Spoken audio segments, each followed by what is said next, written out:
Okay. We have to give blessings to the machines. Just give blessings. Metta to the machines that serve us. So the subject is the third Parami, which is Vitur, Nekhama in Pali, Nekhama. Yes? Strange, but that's the fact. Nekhama. And in English, you can say letting go because it does have that flavor that things are going anyway and you let them go. But to give a little nuance to that, I think it would be more right to say let it be and let it go. Because we let it go with knowing what it is that we're letting go. So we know a thought is a thought, and we know, in answer to Ilana's question, that a thought that carries the pain of daga, it's a thought that carries the pain of the dukkha of daga, of worry. We know it, but we don't give it any importance. It's just what it is. We let it go, because anyway it's going. So we say hello, bye-bye. And Vitur is letting things drop that we don't really need in the first place, which is sometimes very difficult because things get totally stuck to us. There's a Japanese Zen phrase that says, why do we need to let go? Because otherwise it all piles up.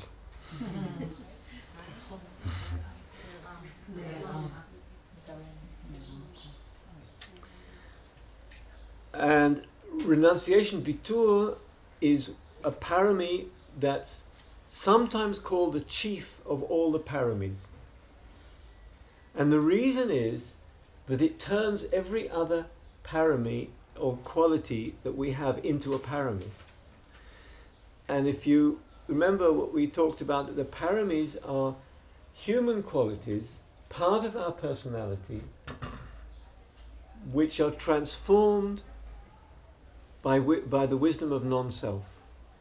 By a sense of inner freedom, we transform automatic behaviors and personality qualities into paramis. So instead of, for example, we had in the weekend the parami of sila.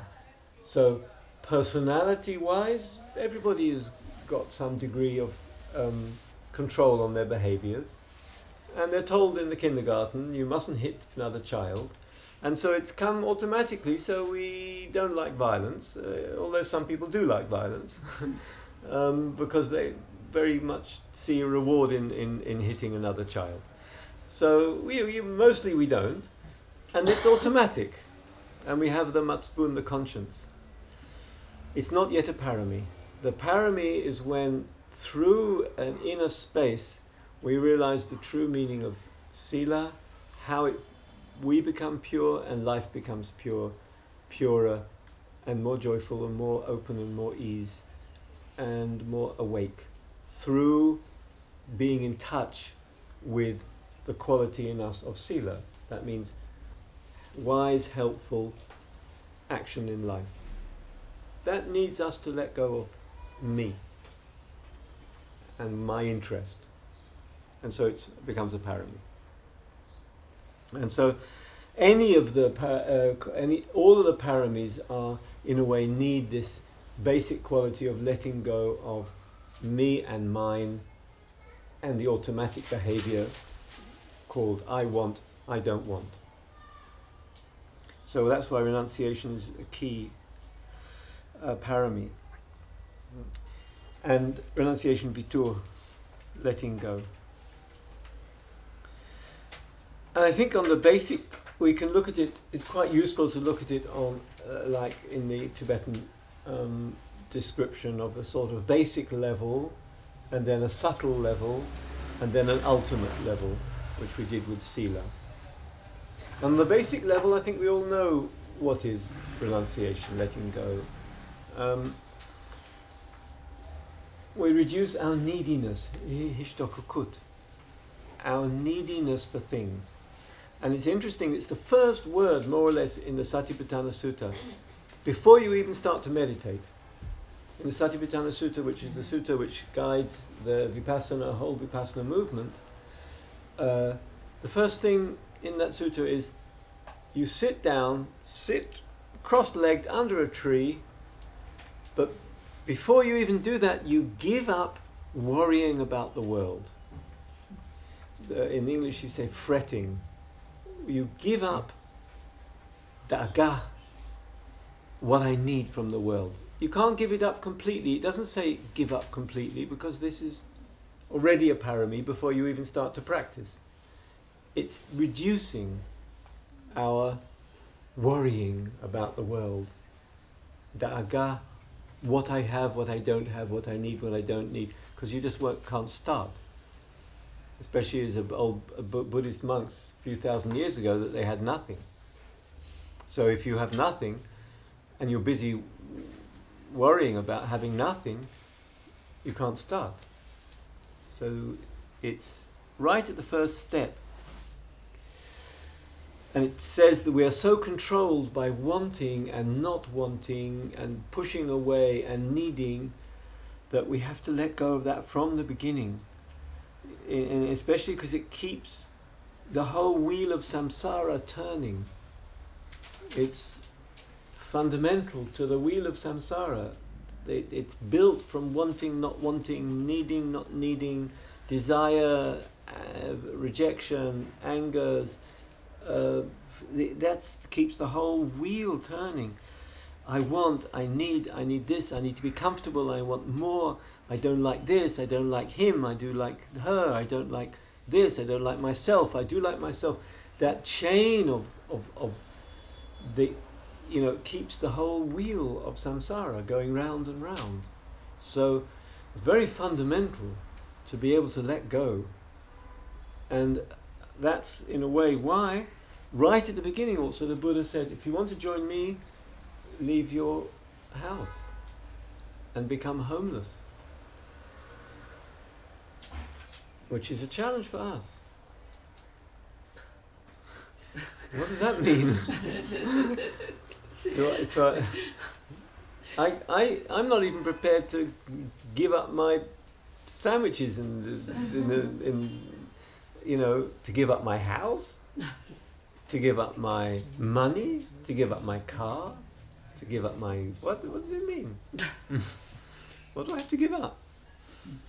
But the Buddha he challenged the whole world of having and needing by saying that there's only 4 things that a monk has. A roof over their head, can be an umbrella or a tree. Medicine, a bowl. Medicines. He's allowed to carry medicines, yeah. A bowl, kera, and robes, which in the early Buddhist tradition were made from rags. Even the food. The Buddha wasn't a vegetarian, because he said it's more important that we get leftovers. He would never agree, and was very, very clear in the suttas, no animal must be killed for the sake of a monk. Asur, it's totally forbidden for any animal to be killed in order to feed a monk. But the monks eating leftover, that's where they were wandering the village saying, if you've got any leftover food, don't give it to the chickens or the compost, give it to the monks. And they were eating leftovers, and for that was more important than whether the leftover was meat or vegetables. Didn't care. So the whole issue of not being full of neediness was really important as a basis for spiritual practice. And there is in it, of course, a bit of the sakfanut of ancient India. It has a little bit of a quality of that, of the ascetic Indian asceticism as sakfanut. There's a nice story about this. Once the Buddha was walking in the forest, and he heard laughter coming from under a tree. Laughter, laughter, laughter, laughter, somewhere in the forest. And he asked one of the monks, "Can you go and find out? I'm very curious. Where's that laughter coming from? I'm very curious." So the monk went off into the forest and found another monk that was sitting under a tree. And this other monk was laughing and laughing and happy and laughing. And the monk said, "Tell me your story." And the monk under the tree said, "You know what? I used to be a king. I had everything. I had everything. Money, castle, a kingdom, a palace, everything, elephants, everything anyone could want. But I hadn't got a moment of real peace because I was always worried that someone would take everything away. And I used to have guards standing around my bed when I slept, which I couldn't leave 1 minute without guards guarding me and my treasure. And I was living with so much anxiety. I came out of that, I became a monk, and now my mind is as free as a deer grazing in the meadows, in the fields. It's a beautiful image. My mind is as free as a deer grazing in the meadow. And that's, I think, the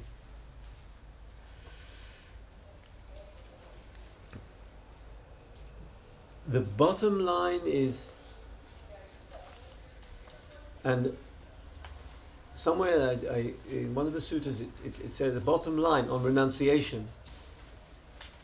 Maybe it's in the paper I gave you on renunciation, is one of the sutras from Thanissaro Bhikkhu. But at the bottom line of one of the sutras it says there, "We do not deny the beauty of the world. We give up only our intentions around it." Well, what we want from it. We do not deny the beauty of the world. Renunciation is not renouncing the beauty of the world. Just like what we did in meditation now, we renounced everything that stops the beauty of the moment. The moment is beautiful and complete in its nature. Kasum, this moment. We let go of all the stuff around it. Our intentions, our tguvot, our reactions, our responses, what we want more of. That's what we let go of, but not the beauty of the world. In other words, renunciation is not denial of beautiful things or of the magic of existence or the perfection of existence. It's letting go of the stuff that we do with it.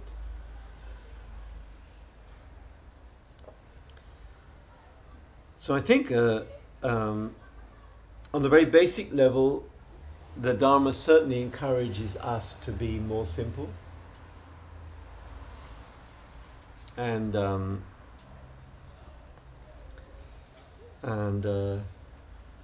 I know that Isaac is thinking, how can he say that? Stephen just bought a car. Yeah. But I renounce the need to all the time to drive a 20-year-old car that doesn't work. I'm renouncing the attachment to ancient cars that don't work.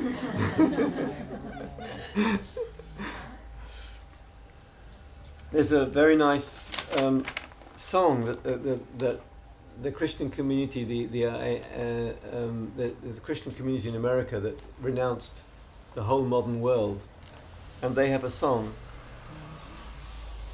It is a gift to be simple. It is a gift to be free. It is a gift to come down to where we ought to be. And when we find ourselves in the place just right, it will be in the valley of love and delight. And it's just a beautiful song of that simplicity. We'll find ourselves in the valley of love and delight.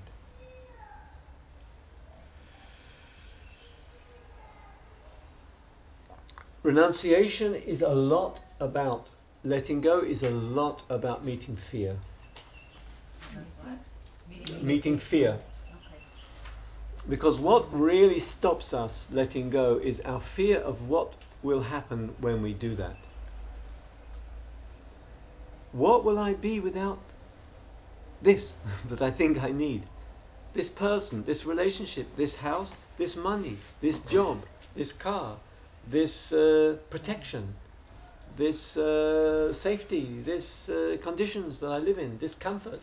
What will I be if I let go of these possessions? My big attachment in my life, one of my big attachments, I have a few, and one of them is my library. And I do think of, really good library of Buddhist books I've collected over 40 years. And I do think, oh, what will I be if there was someone like lit a match? Book. I'd probably be okay actually in the end. I'd probably be all right. And the truth is, don't read them anymore anyway. Free, yes, maybe I'll be a lot freer. But I think that we are concerned with what will I eat. I can't imagine the emptiness of being without these things that I hold on to, or these people, or these qualities that I hold on to. And there's a fear in that. And that stops us. But always what happens, it's just, I've seen it and heard it 100 times, that when, and experienced it, that when we do let go of something that we are attached to, after we do it, even though doing it might be a little difficult, after we do it, we feel at ease. We feel better. We feel lighter. We can't imagine before how to do it. But when we let go of things, invariably, always, we actually feel at ease after we've done it. And lighter.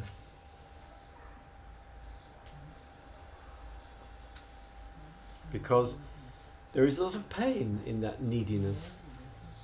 There's pain and there's pressure. And it's really lovely to realize that we're like a passenger in a train carrying bags, like Ramana Maharshi said, and actually we can let down the bags and let the train take us and the bags. The train of life can take us and take the bags as well. We don't need to carry the bags while the train is going. And it's that... So there, in the craving, in the neediness, there is pain, there is contraction, I need, there is dependence, tlut, there is fear. And it's the same if it's possessions that we can let go of, or thoughts, like Ilana's example.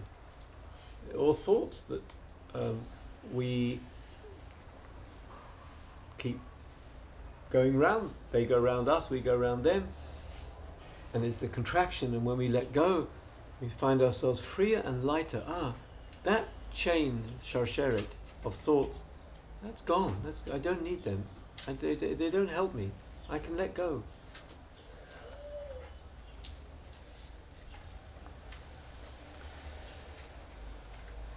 And on the level of that level, the basic level, the renunciation is not a fight so much. It's more a sense I can be without it. Without it. It's more a sense I'm fine without it. It's not... we're dealing, for example, with an addiction. We can have an addiction to something, hitmakrut, to something. And the wise way on this level of renunciation is a deep understanding that actually I'm okay without. Actually I'm alright without. Actually I don't need it. I don't need to go down that road. I don't need to go down that road. It's actually, it's okay. It's okay without. And that's where our spiritual practice helps us. Because if we just experience the simplicity of sitting, for example, sitting on a retreat, maybe for some people uncomfortable, especially in indoor when there's no private bathrooms and there's no private this and there's no this and it may be a bit cold, maybe a bit hot, but okay, I'm okay.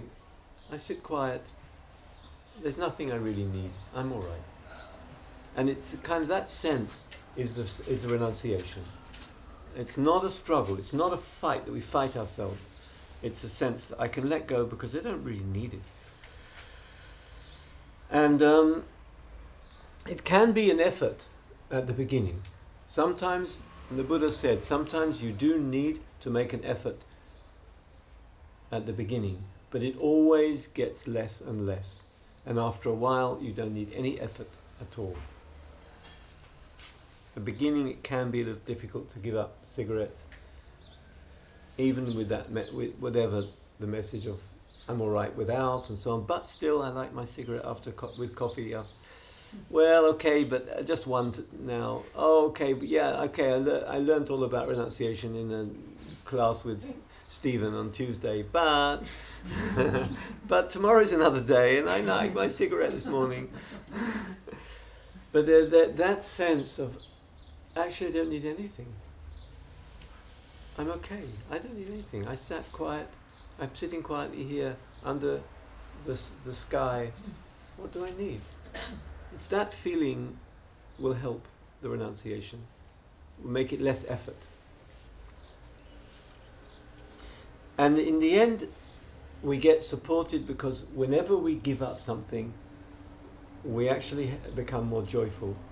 Like the monk who was a king and then became a joyful monk. When we give up, when we've done it, we feel that lightness and that joy that comes from needing less. It's always joyful and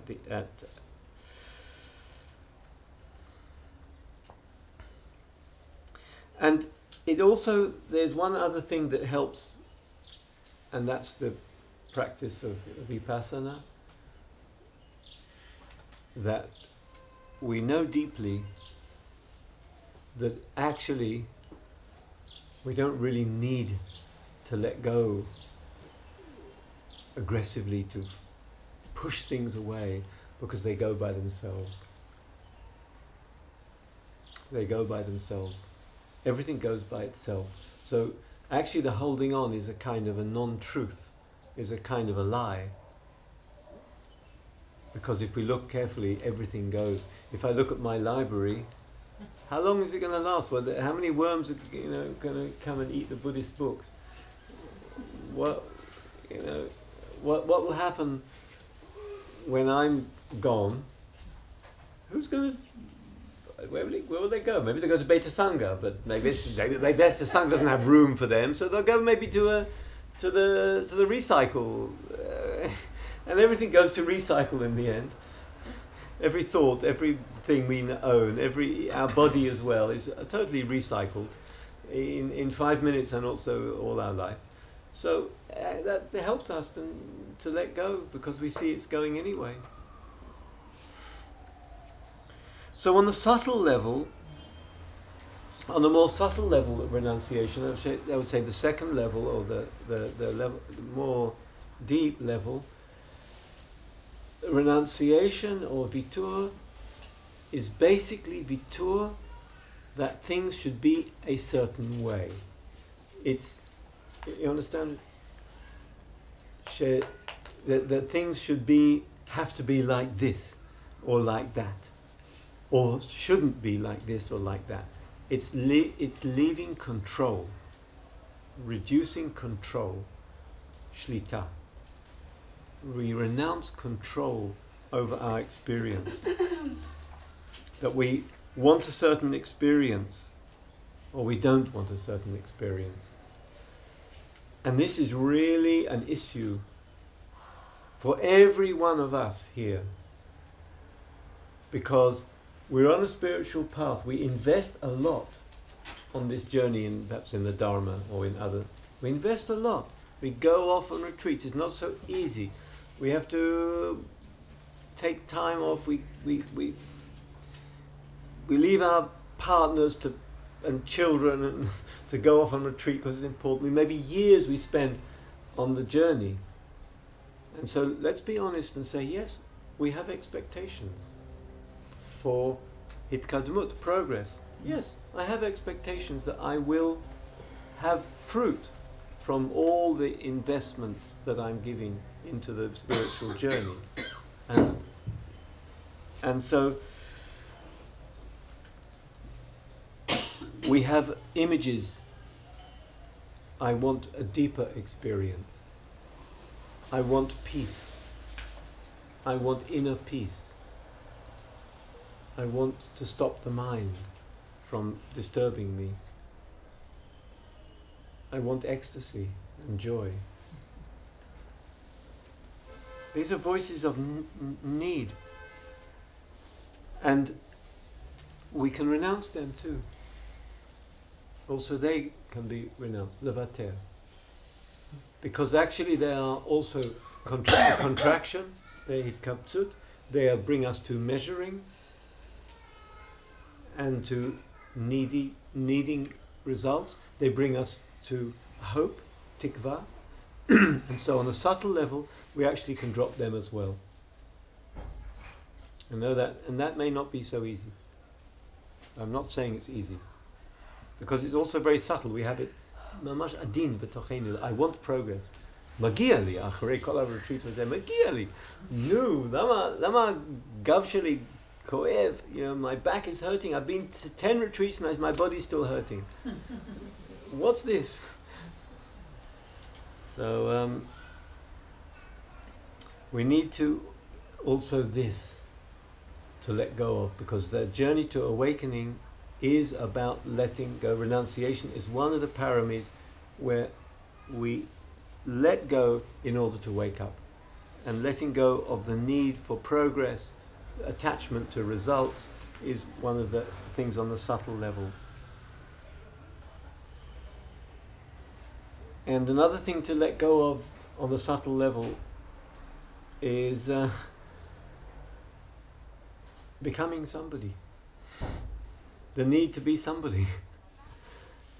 All the tafkidim, all the roles and all the identities that we have and all the things around me, the whole issue of becoming somebody, bhava. What's the bhava? Bhava is becoming in the Sanskrit. It's part Sanskrit. It's part of the paticca samuppada is bhava. It's like the neediness and so on makes us an identity, and we need to be ourselves. We want an identity. We need to know I'm in charge, I'm in control, I know where I am, I know who I am, I know my tafkid, now is this tafkid, now is that tafkid. We know that self in the middle. This is my experience, I own my experience, ba'alut on my experience, this is me looking at the world, all of that holding on, very subtle and very deep. We can renounce that as well. Who is looking at what? In a moment of experience, who is looking at what? And if we go into that,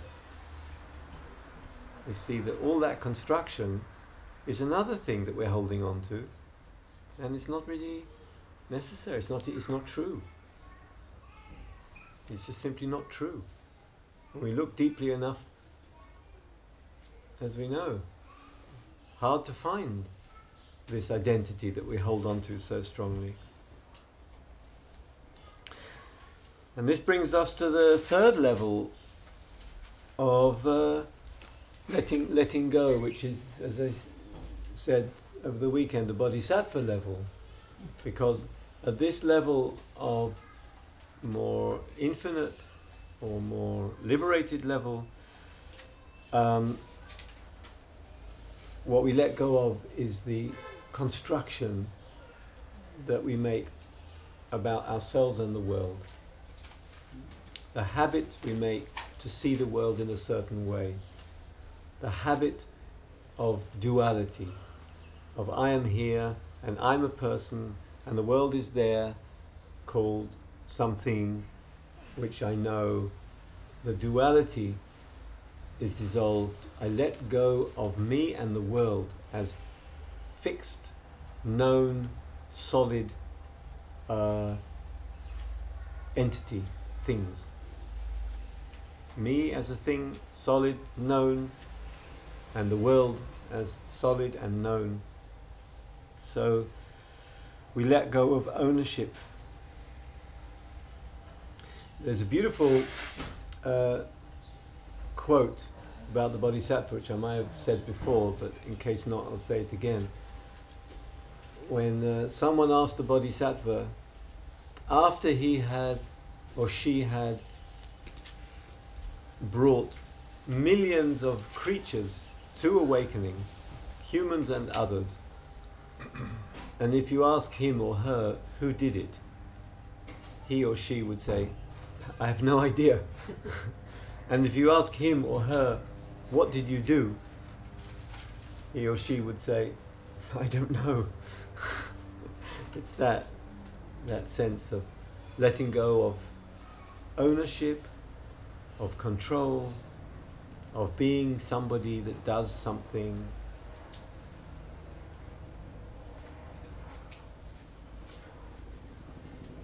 And then we look from that place, we look back at the ordinary mind that is constantly hungry for attachment of things and of knowing and of a self and of objects and of needs and so on. We look from that place of the Bodhisattva place, the place of deepest letting go. We look on that as a kind of a crazy, conditioned world, that we're not part of it anymore. That the conditioned cycle of life, the samsaric wheel, is seen as, what the hell was that? I don't need that anymore. And poor people that are locked in it, and animals that are locked in that wheel of birth and death, we look on it differently with compassion. It creates, the Bodhisattva is fueled by wisdom and compassion, and the compassion is for the conditioned mind. And instead of that, there is a lot more spontaneity. Everything gets much more spontaneous. And there isn't a person in charge, and there isn't someone who is wanting a result, and there isn't someone measuring things. And you can feel that yourselves. When you feel good, and when you feel light, and when you feel free, there's no one there measuring, it should be like that, or it should be like that. You just feel, this spontaneous moment of my life. It's when there is this sense of completion, this shlemut. And it's a result of letting go of the need to be somebody experiencing something, and the world like that, and me like this.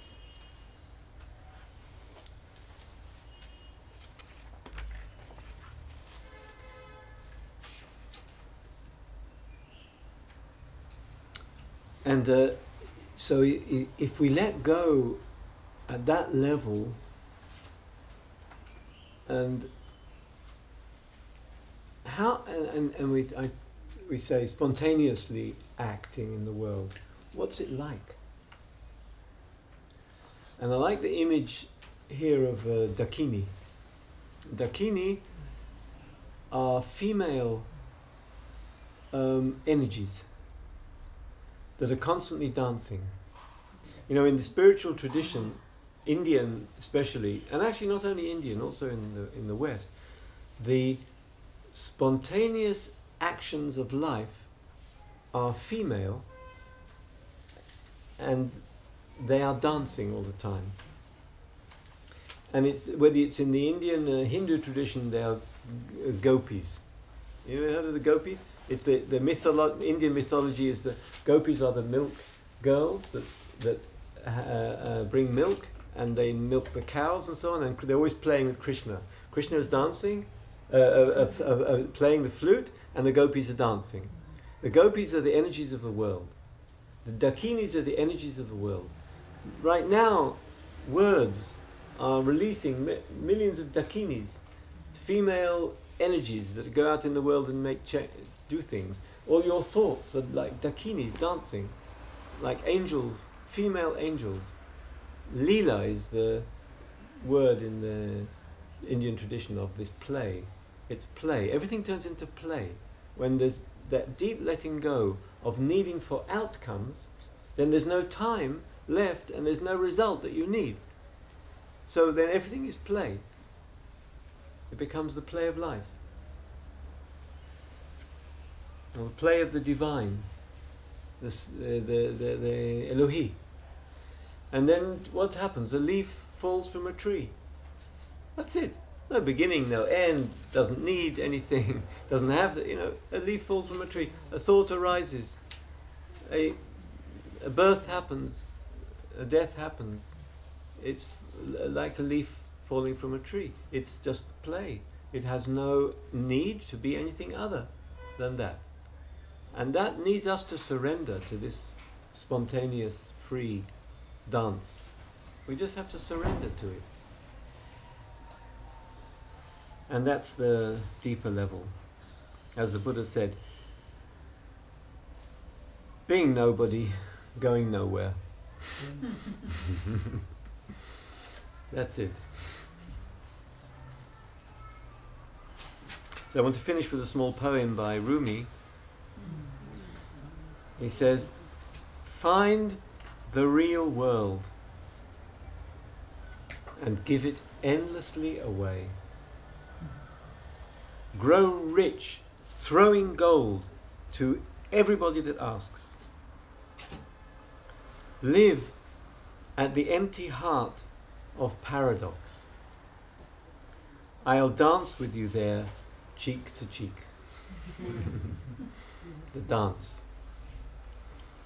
Thank you. So let's take a minute, quiet.